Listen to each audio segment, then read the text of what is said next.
ನಮಗಿರುವಂತಹ ಎರಡನೇ ಪದ್ಯ ಆದ ಅಕ್ಕಿ ಹಾರುತ್ತಿದೆ ನೋಡಿದ್ದೀರಾ? ಆ ಪದ್ಯದ ಕವಿಯ ಬಗ್ಗೆ ತಿಳ್ಕೊಂತಾ ಇದ್ವಿ. ಆ ಪದ್ಯದ ಕವಿ ಯಾರು ಅಂತ ಗೊತ್ತಿದೆ ಅಲ್ವಾ? ಯಾರು ಹೇಳಿ? ದ.ರಾ. ಬೇಂದ್ರೆ. ಇವತ್ತು ಅವ್ರ ಬಗ್ಗೆ ತಿಳ್ಕೊಂಡು ಹೋಗೋಣ. ಸರಿ, ಎಲ್ಲರೂ ಬುಕ್ ಗೊತ್ತಿದೆ. ದ.ರಾ. ಬೇಂದ್ರೆ ಇವರ ಕಾವ್ಯನಾಮ ಅಂಬಿಕಾತನ ದತ್ತ. ಇವರ ಪೂರ್ಣ ಹೆಸರು ದತ್ತಾತ್ರೇಯ ರಾಮಚಂದ್ರ ಬೇಂದ್ರೆ. ಇವರು 1896 ಧಾರವಾಡದಲ್ಲಿ ಜನಿಸಿದ್ರು. ಇವರು ಪ್ರೌಢಶಾಲಾ ಅಧ್ಯಾಪಕರಾಗಿ ಮತ್ತೆ ಕಾಲೇಜಿನಲ್ಲಿ ಕನ್ನಡ ಪ್ರಾಧ್ಯಾಪಕರಾಗಿ, ಧಾರವಾಡದ ಬಾನುಲಿ ಕೇಂದ್ರದ ಸಲಹಾಗಾರರಾಗಿ ಸೇವೆ ಸಲ್ಲಿಸಿದ್ದಾರೆ. ನವೋದಯ ಕನ್ನಡ ಸಾಹಿತ್ಯದ ಪ್ರಮುಖ ಕವಿಗಳಲ್ಲಿ ಒಬ್ಬರಾಗಿದ್ದ ದ.ರಾ. ಬೇಂದ್ರೆ ಅವರು ಪ್ರಮುಖ ಕೃತಿಗಳನ್ನು ನೋಡೋಣ. ಗರಿ, ಕೃಷ್ಣಕುಮಾರಿ, ಪ್ರಿಯಾಲೆ, ಸಖಿಗೀತೆ, ನಾದಲೀಲೆ, ಮೇಘದೂತ, ಗಂಗಾವರಣ, ಸೂರ್ಯಪಾನ, ನಗೆಯ ಹೊಗೆ, ಸಾಹಿತ್ಯದ ವಿರಾಟ್ ಸ್ವರೂಪ ಮೊದಲಾದ ಕೃತಿಗಳನ್ನ ಇವರು ರಚಿಸಿದ್ದಾರೆ. ಹಾಗಾದ್ರೆ ಒಂದಿಬ್ರ ಬಗ್ಗೆ ನೀವು ಹೇಳೋದಾದ್ರೆ, ಅವ್ರಿಗೆ ಒಂದೆರಡು ಕೃತಿಗಳ ಬಗ್ಗೆ ಹೇಳೋದಾದ್ರೆ ಯಾವ್ದು ಹೇಳ್ತೀರಾ ನೀವು? ಪ್ರಮುಖವಾಗಿ ಗರಿ. ಈ ಪದ್ಯ ಆಯ್ಕೆ ಮಾಡಿರುವಂತಹ ಕವನ ಸಂಕಲ ಯಾವುದು ಅಂದ್ರೆ ಗರಿಯಿಂದ ಆಯ್ಕೆ ಮಾಡ್ಕೊಂಡಿದ್ದಾರೆ. ಬೇಂದ್ರೆ ಯಾರು ಅಂತ ನೋಡಿದ್ರು, ಇವರೇ ದ.ರಾ. ಬೇಂದ್ರೆ. ಮತ್ತೆ ಇವರು ಮರಾಠಿ, ಇಂಗ್ಲಿಷ್ ಭಾಷೆಯಲ್ಲೂ ಸೇರಿದಂತೆ ಸಾಹಿತ್ಯದ ವಿವಿಧ ಪ್ರಕಾರಗಳಲ್ಲಿ ಕೃತಿ ರಚಿಸಿದ್ದಾರೆ. ಇವರು ಮರಾಠಿಯಲ್ಲಿ, ಇಂಗ್ಲಿಷಲ್ಲಿ ಮತ್ತೆ ಇನ್ನು ಹಲವು ಭಾಷೆಗಳಲ್ಲಿ ಅವರು ಕೃತಿ ರಚಿಸಿದ್ದಾರೆ. ಬರೀ ಕನ್ನಡದಲ್ಲಿ ಅಂತ ಅಲ್ಲ, ಮರಾಠಿ ಮತ್ತೆ ಇಂಗ್ಲಿಷಲ್ಲೂ ರಚಿಸಿದ್ದಾರೆ ಅಂತ ಹೇಳ್ತಿದ್ದಾರೆ. ಮತ್ತೆ ಇವರಿಗೆ ಸಿಕ್ಕಿರುವಂತಹ ಪ್ರಶಸ್ತಿ ಯಾವ್ದು ಅಂತ ನೋಡ್ತಾ ಹೋದ್ರೆ ಹರಳು ಮರಳು ಕವನ ಸಂಕಲನಕ್ಕೆ ಸಾಹಿತ್ಯ ಅಕಾಡೆಮಿ ಪ್ರಶಸ್ತಿ, ಕೇಂದ್ರ ಸಾಹಿತ್ಯ ಅಕಾಡೆಮಿ ಪ್ರಶಸ್ತಿ ಸಿಕ್ಕಿದೆ. ಮತ್ತೆ ಇವರಿಗೆ ಪದ್ಮಶ್ರೀ ಪುರಸ್ಕಾರನೂ ಸಿಕ್ಕಿದೆ. ಮತ್ತೆ ಇವರು ನಾಲ್ಕು ತಂತಿ ಕವನ ಸಂಕಲನಕ್ಕೆ ಜ್ಞಾನಪೀಠ ಪ್ರಶಸ್ತಿಯನ್ನ ಲಭಿಸಿದೆ ಇವರಿಗೆ. ಹೀಗೆ ನಮ್ಮ ಕನ್ನಡದಲ್ಲಿ ಹಲವು ಕವಿಗಳಿಗೆ ಜ್ಞಾನಪೀಠ ಪ್ರಶಸ್ತಿ ಸಿಕ್ಕಿದೆ. ಇವತ್ತು ನಾವು ಅವ್ರ ಬಗ್ಗೆ ತಿಳ್ಕೊಂತಾ ಇದೀವಿ. ಹಾಗಾದ್ರೆ ಯಾರಿಗಾರು ಗೊತ್ತಿದ್ಯಾ ಜ್ಞಾನಪೀಠ ಪ್ರಶಸ್ತಿ ನಮ್ಮ ಕರ್ನಾಟಕಕ್ಕೆ ಎಷ್ಟು ಜನಕ್ಕೆ ಸಿಕ್ಕಿದೆ ಅಂತ?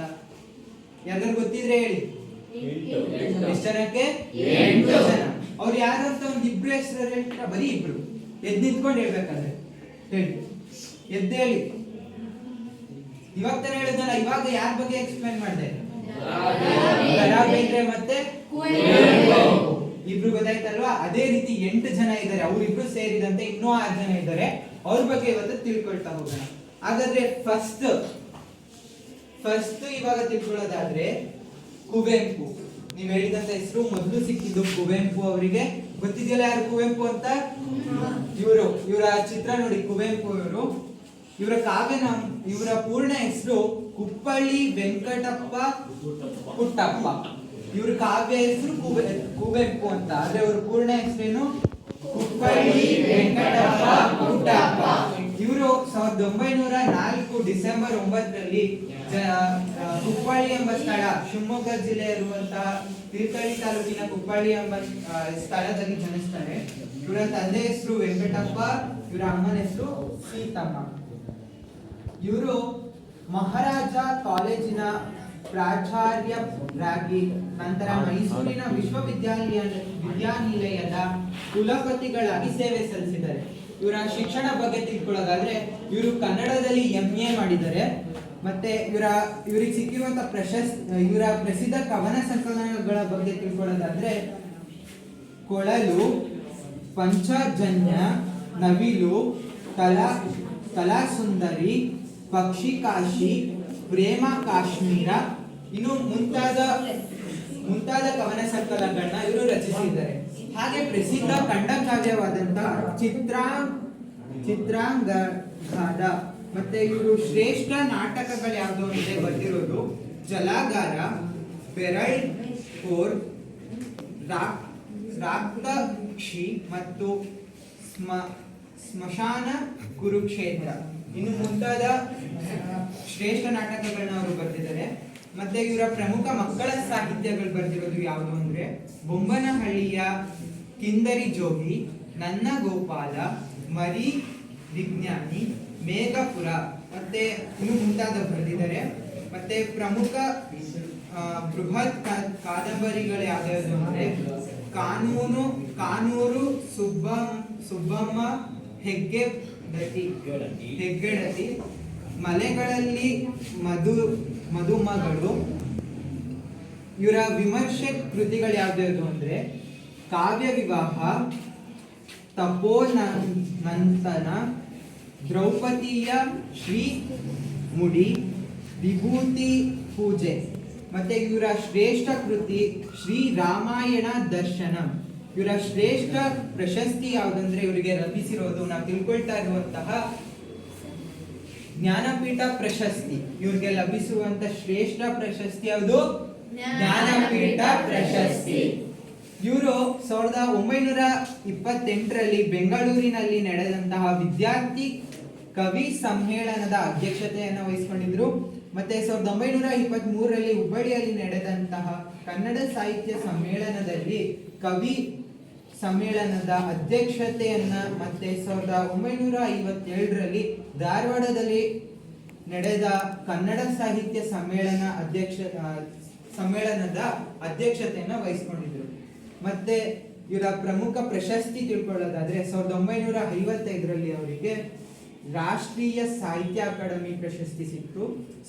1968ರಲ್ಲಿ ಭಾರತೀಯ ಜ್ಞಾನಪೀಠ ಪ್ರಶಸ್ತಿ ದೊರೆತಿತ್ತು. ಇವ್ರಿಗಾಗಾದ್ರೆ ಯಾವಾಗ ಜ್ಞಾನಪೀಠ ಪ್ರಶಸ್ತಿ ದೊರೆತಿತ್ತು? 1968ರಲ್ಲಿ ಅವರಿಗೆ ಜ್ಞಾನಪೀಠ ಪ್ರಶಸ್ತಿ ಸಿಕ್ತು. ಕೃತಿಗೆ ಸಿಕ್ತು. ರಾಮಾಯಣ ದರ್ಶನಂಗೆ ಇವರಿಗೆ ಜ್ಞಾನಪೀಠ ಪ್ರಶಸ್ತಿ ದೊರೆತಿತ್ತು. ಮತ್ತೆ 1956ರಲ್ಲಿ ಮೈಸೂರು, 1966ರಲ್ಲಿ ಕರ್ನಾಟಕ ವಿದ್ಯಾಲಯಗಳು ಮತ್ತು 1969ರಲ್ಲಿ ಬೆಂಗಳೂರು ವಿಶ್ವವಿದ್ಯಾನಿಲಯ ಗೌರವ ಡಾಕ್ಟರೇಟ್ ಪ್ರಶಸ್ತಿ ಇವರಿಗೆ ಸಿಕ್ಕಿದೆ. ಗೌರವ ಇವರಿಗೆ ಸಲ್ಲಿದೆ. 1958ರಲ್ಲಿ ಭಾರತ ಸರ್ಕಾರದ ಪದ್ಮಭೂಷಣ ಪ್ರಶಸ್ತಿಯು ಇವರಿಗೆ ಸಂದಿವೆ. 1988ರಲ್ಲಿ ಪಂಪ ಪ್ರಶಸ್ತಿ ಇವರಿಗೆ ಲಭಿಸಿದೆ. ಇವರು 1994 ನವೆಂಬರ್ 10ರಂದು ನಿಧನವಾದರು. ಹಾಗಾದ್ರೆ ಇವರ ಜನ್ಮ ಆಗಿದ್ದು 1904 ಡಿಸೆಂಬರ್ 29. ಆಯ್ತಾ? ಇವ್ರ ತಂದೆ ಹೆಸರು ವೆಂಕಟಪ್ಪ, ಇವ್ರ ಅಮ್ಮನ ಹೆಸರು ಸೀತಮ್ಮ. ಕ್ವಶನ್ಸ್ ಕೇಳ್ತಾ ಹೋಗ್ತೀನಿ, ಈಗ ನೋಡ್ಕೊಳ್ಳಿ. ಮತ್ತೆ ಇವ್ರ ಸ್ಥಳ ಯಾವುದು? ಹುಬ್ಬಳ್ಳಿ, ಶಿವಮೊಗ್ಗದ ತೀರ್ಥಹಳ್ಳಿಯ ಹುಬ್ಬಳ್ಳಿಯಲ್ಲಿ ಇವ್ರು ಜನಿಸಿದ್ರು. ಈಗ ಕ್ವಶನ್ಸ್ ಕೇಳ್ತಾ ಹೋಗ್ತೀನಿ, ಹೇಳಿ. ಜ್ಞಾನಪೀಠ ಪ್ರಶಸ್ತಿ ಮೊದಲು ದೊರೆತಿದ್ದಾರಿಗೆ ಅವರಿಗೆ. ಇವರು ಯಾವಾಗ ಎಷ್ಟರಲ್ಲಿ ಹುಟ್ಟಿದ್ರು? ಇವರು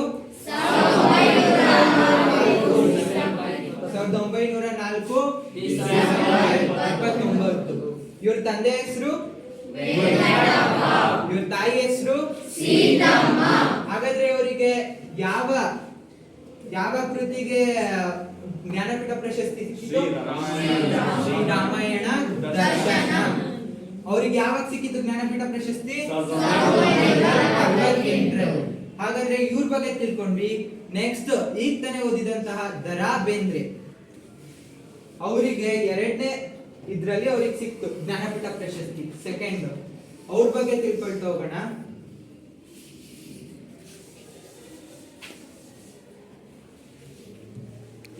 ಇವರ ಪೂರ್ಣ ಹೆಸರು ದತ್ತಾತ್ರೇಯ ರಾಮಚಂದ್ರ ಬೇಂದ್ರೆ.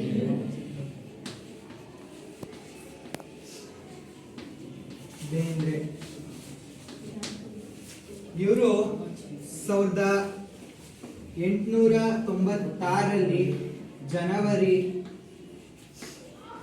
31ರಂದು ಧಾರವಾಡ ಜಿಲ್ಲೆಯ ಶಿರಹಟ್ಟಿ ಎಂಬ ಸ್ಥಳದಲ್ಲಿ ಜನಿಸಿದ್ರು. ಎಲ್ಲಿ? ಧಾರವಾಡ ಜಿಲ್ಲೆಯ ಶಿರಹಟ್ಟಿ ಎಂಬ ಸ್ಥಳದಲ್ಲಿ ಜನಿಸಿದ್ರು. ಇವ್ರ ತಂದೆ ಹೆಸರು ರಾಮಚಂದ್ರ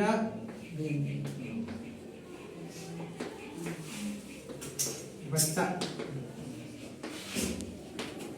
ಇವರ ತಾಯಿ ಹೆಸರು ಅಂಬಿಕೆ.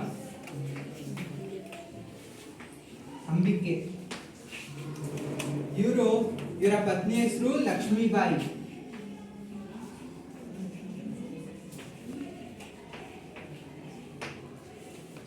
ಇವರ ಕಾವ್ಯನಾಮ ಅಂಬಿಕಾತನ ತನಯ ದತ್ತ. ಇವ್ರ ಕಾವ್ಯನಾಮ ಏನು?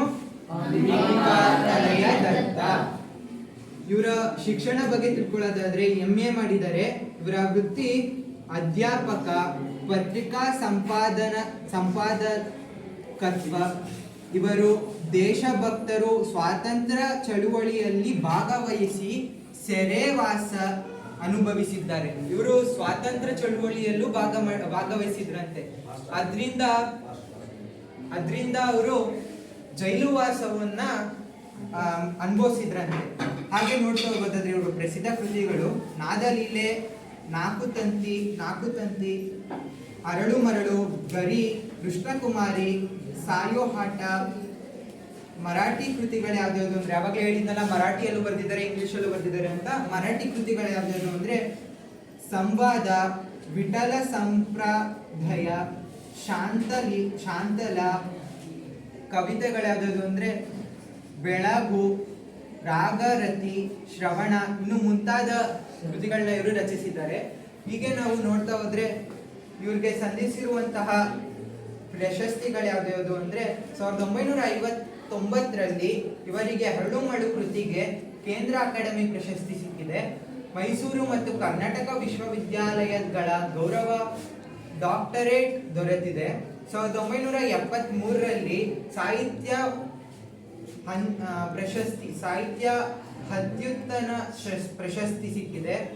ಮತ್ತೆ ಜ್ಞಾನಪೀಠ ಪ್ರಶಸ್ತಿ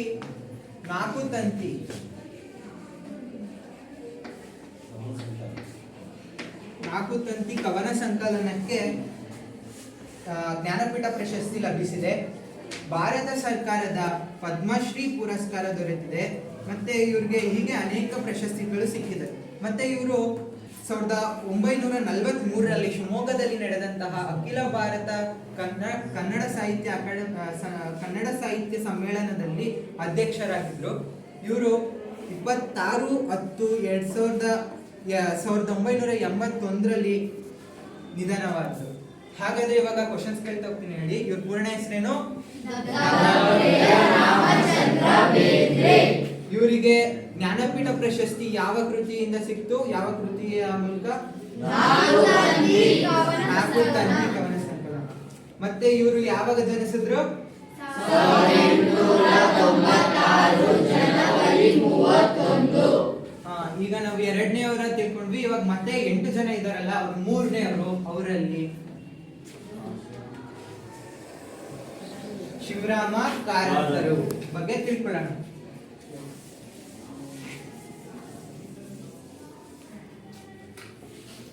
ಡಾಕ್ಟರ್ ಕೋಟ ಶಿವರಾಮ ಕಾರಂತರು.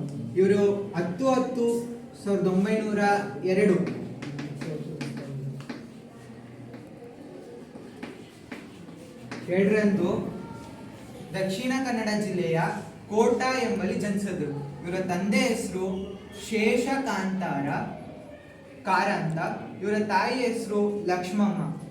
ವಿದ್ಯಾಭ್ಯಾಸ, ಇವರ ಶಿಕ್ಷಣ ನೋಡೋದಾದ್ರೆ ಕುಂದಾಪುರ, ಮಂಗಳೂರು ವಿದ್ಯಾಭ್ಯಾಸ ಮಾಡಿದ್ರು. ಕುಂದಾಪುರ ಮತ್ತು ಮಂಗಳೂರಲ್ಲಿ ಇವರ ಗೀತ ನಾಟಕಗಳು ಮುಕ್ತದ್ವಾರ, ತೀಸಾ ಗೋ ತಮಿ ಮತ್ತೆ ಮುಂತಾದವುಗಳು ಇವರು ರಚಿಸಿದ್ದಾರೆ. ಮತ್ತು ಇವರ ಶ್ರೇಷ್ಠ ಸಾಧನಾ ಕೃತಿಗಳು ಯಾವುದು ಅಂದ್ರೆ ಯಕ್ಷಗಾನ, ಬಯಲಾಟ, ಚಿತ್ರಕಲೆ, ಭಾರತೀಯ ಶಿಲ್ಪ, ಕಲೆಯ ದರ್ಶನ ಪ್ರಮುಖ ಇವರ ಪ್ರಮುಖ ಸಂಶೋಧನಾ ಕೃತಿಗಳಾಗಿದೆ.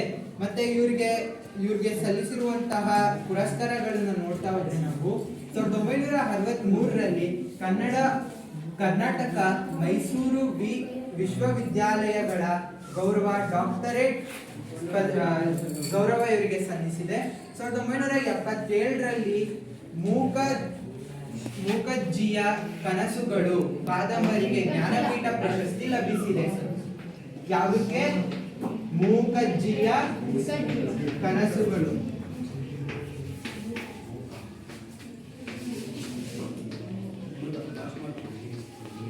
ಕನಸುಗಳಿಗೆ ಇವರಿಗೆ ಜ್ಞಾನಪೀಠ ಪ್ರಶಸ್ತಿ ಸಿಕ್ಕಿದೆ. ಮತ್ತು ಇದೇ ರೀತಿಯ ಹಲವು ಪ್ರಶಸ್ತಿಗಳು ಇವರಿಗೆ ಸಿಕ್ಕಿದೆ. ಇವರ ಮರಣ ಹೊಂದಿದ್ದು ಯಾವಾಗ ಅಂದ್ರೆ 1997ರಲ್ಲಿ ಡಿಸೆಂಬರ್ 9ರಂದು. ಹಾಗಾದ್ರೆ ಇವಾಗ ನೋಡ್ತಾ ಇದ್ರೆ ಅವರಿಗೆ ಯಾವ ಕೃತಿಗೆ ಜ್ಞಾನಪೀಠ ಪ್ರಶಸ್ತಿ ಸಿಕ್ಕಿದ್ದು? ಇವರ ಜನನ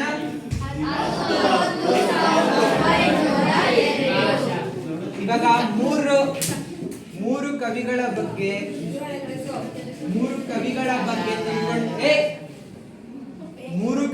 ಬಗ್ಗೆ ತಿಳ್ಕೊಂಡಿದೀವಿ. ಈಗ ನೆಕ್ಸ್ಟ್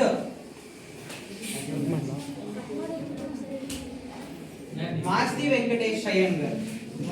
ಇವರ ಜನನ ಕೋಲಾರ ಜಿಲ್ಲೆಯ ಮಾಲೂರು ತಾಲೂಕಿನ ಮಾಸ್ತಿ ಎಂಬಲ್ಲಿ ಇವರು ಜನಿಸಿದ್ರು. 6-8-1891ರಲ್ಲಿ ಇವರು ಜನಿಸಿದ್ರು. ಇವರ ತಂದೆ ಹೆಸರು ರಾಮಸ್ವಾಮಿ ಅಯ್ಯಂಗರ್, ಇವರ ತಾಯಿ ಹೆಸರು ತಿರುಮಲಮ್ಮ. ಇವರ ವಿದ್ಯಾಭ್ಯಾಸ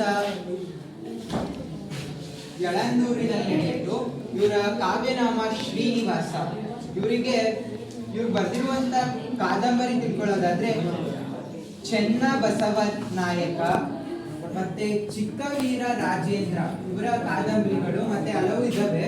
ಮತ್ತೆ ಇವರ ಕವನ ಸಂಕಲನ ಗೌಡರ ಮಲ್ಲಿ, ನವರಾತ್ರಿ, ರಾಮನವಮಿ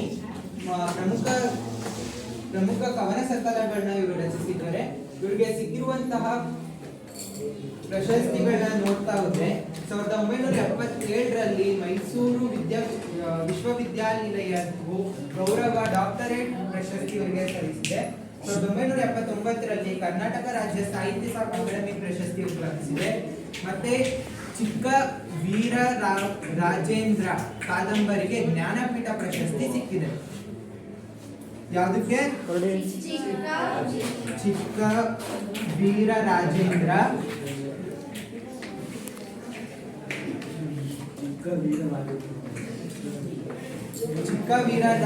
ಕಾದಂಬರಿಗೆ ಅವರಿಗೆ ಜ್ಞಾನಪೀಠ ಪ್ರಶಸ್ತಿ ಸಿಕ್ಕಿದೆ. ಇದೇ ರೀತಿಯ ಹಲವು ಪ್ರಶಸ್ತಿಗಳು ಇವರಿಗೆ ಸಂದಿವೆ. ಮತ್ತೆ ಇವರ ಮರಣ 1986ರಲ್ಲಿ ಇವರು ಮರಣ ಹೊಂದ್ತಾರೆ.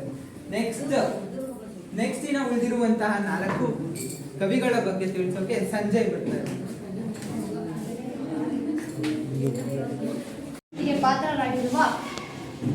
ಪಾತ್ರರಾಗಿರುವ ಕವಿಗಳ ಬಗ್ಗೆ ತಿಳಿದುಕೊಳ್ಳೋಣ.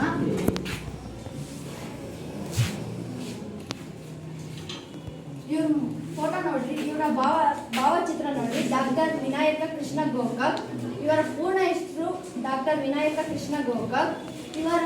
ಇವರು ಆಗಸ್ಟ್ 9, 1909ರಂದು ಧಾರವಾಡ ಜಿಲ್ಲೆಯ ಸವಣೂರು ಗ್ರಾಮದಲ್ಲಿ ಜನಿಸಿದರು. ಇದನ್ನ ನೀವು ಮುಂದೆ ಕಾಂಪಿಟೇಟಿವ್ ಎಕ್ಸಾಮ್ ಅಲ್ಲಿ ಕೇಳ್ತಾರೆ ಈ ತರ ಕ್ವಶನ್ಗಳನ್ನೆಲ್ಲ. ಇವರು ಯಾವಾಗ ಜನಿಸಿದ್ರಂದ್ರೆ 9 ಆಗಸ್ಟ್ 1909ರಂದು ಧಾರವಾಡ ಜಿಲ್ಲೆಯಲ್ಲಿ ಜನಿಸಿದ್ರು. ಶ್ರೀಯುತರ ತಂದೆಯ ಹೆಸರು ಕೃಷ್ಣರಾಯರು. ಪತ್ನಿ ಡಾಕ್ಟರ್ ವಿನಾಯಕ ಕೃಷ್ಣ ಗೋಕಾಕ್ ಅವರ ಪತ್ನಿಯ ಹೆಸರು ಶಾರದಾ ದೇವಿ. ಇವರು ವಿದ್ಯಾಭ್ಯಾಸವನ್ನು ಸವಣೂರು ಮತ್ತು ಧಾರವಾಡದಲ್ಲಿ ಮಾಡಿದರು. ಇವರ ಪ್ರಮುಖ ಕವನ ಸಂಕಲನಗಳು ಅಭ್ಯುದಯ, ಬಾಲದೇಗುಲದಲ್ಲಿ, ದ್ಯಾವ್ಯ ಪೃಥ್ವಿ, ಸಮೃದ್ಧ ಗೀತೆಗಳು ಇವರ ಪ್ರಮುಖ ಕವನ ಸಂಕಲನಗಳು. ಇವರ ಪ್ರಮುಖ ಪ್ರಬಂಧಗಳು ಕಾವ್ಯ ಮೀಮಾಂಸೆ. ಇವರ ಪ್ರಮುಖ ನಾಟಕಗಳೆಂದರೆ ಜನನಾಯಕ, ಯುಗಾಂತರ, ವಿಮರ್ಶಕ ವೈದ್ಯ ಇವರ ಪ್ರಮುಖ ನಾಟಕಗಳಾಗಿದ್ದಾವೆ. ಶ್ರೀಯುತರಿಗೆ ಬೆಂಗಳೂರು ಮತ್ತು ಕರ್ನಾಟಕ ವಿಶ್ವವಿದ್ಯಾಲಯಗಳಿಂದ ಗೌರವ ಡಾಕ್ಟರೇಟ್ ಪದವಿ ಕೂಡ ಲಭಿಸಿದೆ. ಶ್ರೀಯುತರು 1961ರಲ್ಲಿ ಪದ್ಮಶ್ರೀ ಪ್ರಶಸ್ತಿ ಬಂದಿದೆ. ಯೂನಿವರ್ಸಿಟಿ ಆಫ್ ಪೆಸಿಫಿಕ್ ವಿಶ್ವವಿದ್ಯಾನಿಲಯ ಅಮೆರಿಕ ಗೌರವ ಡಾಕ್ಟರೇಟ್ ಅನ್ನು ಕೊಟ್ಟು ಗೌರವಿಸಿದೆ. ಇವರ ಮಹಾಕಾವ್ಯ ಭಾರತ ಸಿಂಧು ರಶ್ಮಿಗೆ 1990ರಲ್ಲಿ ಯಾವ ಕೃತಿಗೆ ಹೇಳ್ರಿ? ಭಾರತ ಸಿಂಧು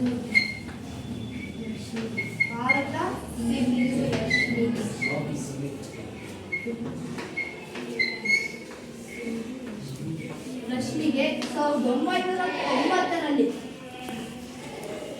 ಜ್ಞಾನಪೀಠ ಪ್ರಶಸ್ತಿ ಲಭಿಸಿದೆ. ಯಾವಾಗ ಹೇಳ್ರಿ? 1990ರಲ್ಲಿ ಜ್ಞಾನಪೀಠ ಪ್ರಶಸ್ತಿ ದೊರೆತಿದೆ. ಮತ್ತು ಇವರು 1992ರಲ್ಲಿ ಡಾಕ್ಟರ್ ವಿನಾಯಕ ಗೋಕಾಕ್ ಮರಣ ಹೊಂದಿದ್ರು. ಇವಾಗ ನಿಮಗೆ ಇದ್ರ ಮೇಲೆ ಕ್ವಶನ್ ಕೇಳ್ತೀನಿ. ಡಾಕ್ಟರ್ ವಿನಾಯಕ ಕೃಷ್ಣ ಗೋಕಾಕ್ ಯಾವಾಗ ಜನಿಸಿದರು? 9 ಆಗಸ್ಟ್ 1909. ಶ್ರೀಯುತರಿಗೆ ಯಾವ ಪ್ರಶಸ್ತಿಗೆ ಜ್ಞಾನಪೀಠ ಪ್ರಶಸ್ತಿ ಲಭಿಸಿದೆ? ಭಾರತ ಸಿಂಧು ರಶ್ಮಿ. ಯಾವಾಗ ಲಭಿಸಿದೆ? 1990. ಹಾಗಾದ್ರೆ ಮುಂದಿನ ಜ್ಞಾನಪೀಠ ಪ್ರಶಸ್ತಿ ವಿಜೇತರ ಪರಿಚಯವನ್ನ ಮಾಡಿಕೊಳ್ಳೋಣ.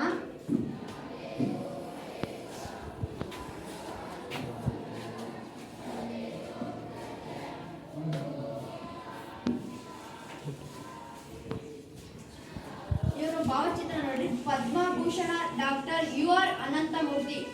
ಇವರು ತೀರ್ಥಹಳ್ಳಿ ತಾಲೂಕಿನ ಮೇಳಿಗೆಹಳ್ಳಿಯ 21/12/1932ರಲ್ಲಿ ಜನಿಸಿದರು.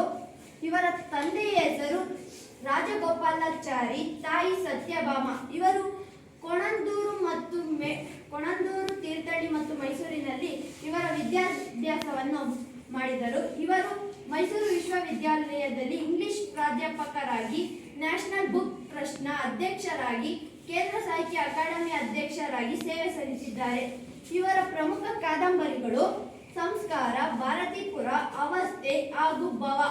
ಇವರ ಪ್ರಮುಖ ಕವನ ಸಂಕಲನಗಳನ್ನು ನೋಡೋದಾದ್ರೆ ಬಾವಲಿ, 15 ಪದ್ಯಗಳು, ಅಜ್ಜನ ಹೆಗಲ ಸುತ್ತಲೂ, ಮಿಥುನ ಇವರ ಪ್ರಮುಖ ಕವನ ಸಂಕಲನಗಳಾಗಿದೆ. ಇವರ ಇತರೆ ಕೃತಿಗಳು ಪೂರ್ವಪರ, ಆಕಾಶ ಮತ್ತು ಬೆಕ್ಕು, ಕ್ಲಿಪ್ ಜಾಯಿಂಟ್, 2 ದಶಕಗಳ ಕಥೆಗಳು, ದಿವ್ಯ, ಸಮಕ್ಷಮ, ಸನ್ನಿವೇಶ, ಪ್ರಜೆ ಮತ್ತು ಪರಿಸರ, ಘಟಶ್ರದ್ಧಾ ಇವರ ಪ್ರಮುಖ ಇತರೆ ಕೃತಿಗಳಾಗಿದ್ದಾವೆ. ಇವರಿಗೆ ದೊರೆತಿರುವ ಪ್ರಶಸ್ತಿಗಳು ಕರ್ನಾಟಕ ಸಾಹಿತ್ಯ ಅಕಾಡೆಮಿ ಪ್ರಶಸ್ತಿ, ಮಾಸ್ತಿ ಪ್ರಶಸ್ತಿ, ರವೀಂದ್ರ ಭಾರತಿ ವಿಶ್ವವಿದ್ಯಾಲಯದ ಗೌರವ ಡಿಲೀಟ್ ಪ್ರಶಸ್ತಿ, ಹಿಮಾಚಲ ಪ್ರದೇಶ ಸರ್ಕಾರದ ಶಿಖರ್ ಸನ್ಮಾನ್ ಪ್ರಶಸ್ತಿ ಮತ್ತು ಭಾರತ ಸರ್ಕಾರದ ಪದ್ಮಭೂಷಣ ಪ್ರಶಸ್ತಿಗೂ ಹಾಗೂ ಇವರ ಸಮಗ್ರ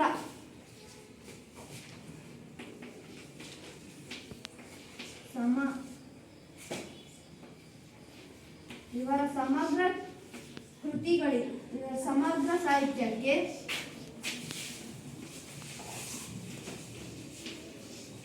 1994ರಲ್ಲಿ ಜ್ಞಾನಪೀಠ ಪ್ರಶಸ್ತಿ ಲಭಿಸಿದೆ. ಹಾಗಾದ್ರೆ ನಾನು ಇದ್ರ ಮೇಲೆ ಇವಾಗ 4 ಕ್ವಶನ್ ಕೇಳ್ತೀನಿ. ಶ್ರೀಯುತರು ಯಾವಾಗ ಜನಿಸಿದರು? 21/12/1932. ಶ್ರೀಯುತರಿಗೆ ಯಾವ ಸಾಹಿತ್ಯಕ್ಕೆ ಅವರಿಗೆ ಜ್ಞಾನಪೀಠ ಪ್ರಶಸ್ತಿ ಲಭಿಸಿದೆ? ಸಮಗ್ರ ಸಾಹಿತ್ಯಕ್ಕೆ. ಹಾಗಾದ್ರೆ ಇನ್ನು ಇಬ್ರು ಜ್ಞಾನಪೀಠ ಪ್ರಶಸ್ತಿ ವಿಜೇತರ ಭಾವಚಿತ್ರಗಳು ನಮ್ಮಲ್ಲಿ ದೊರಕಿಲ್ಲ. ಆದ್ದರಿಂದ ನಮಗೆ ದೊರೆತಿರುವ ಚಿತ್ರಗಳಲ್ಲಿ ತೋರಿಸ್ತೀನಿ. ಗಿರೀಶ್ ಕಾರ್ನಾಡ್ ಇವರಿಗೆ ಸಮಗ್ರ ಸಾಹಿತ್ಯ ಕೃತಿಗೆ 1998ರಲ್ಲಿ ಜ್ಞಾನಪೀಠ ಪ್ರಶಸ್ತಿ ಲಭಿಸಿದೆ. ಇನ್ನೊಬ್ಬರು ಚಂದ್ರಶೇಖರ ಕಂಬಾರ ಇವರ ಸಮಗ್ರ ಸಾಹಿತ್ಯ ಕೃತಿಗೆ 2010ರಲ್ಲಿ ಜ್ಞಾನಪೀಠ ಪ್ರಶಸ್ತಿ ಲಭಿಸಿದೆ. ಹಾಗಾದರೆ ಇದರಿಂದ ಎಲ್ಲರೂ ಕಲ್ತಿದ್ದೀರಲ್ವಾ? ಹಾಗಾದರೆ ಇಂದಿನ ಈ ಚಟುವಟಿಕೆಯನ್ನು ಮುಕ್ತಾಯ ಮಾಡೋಣ.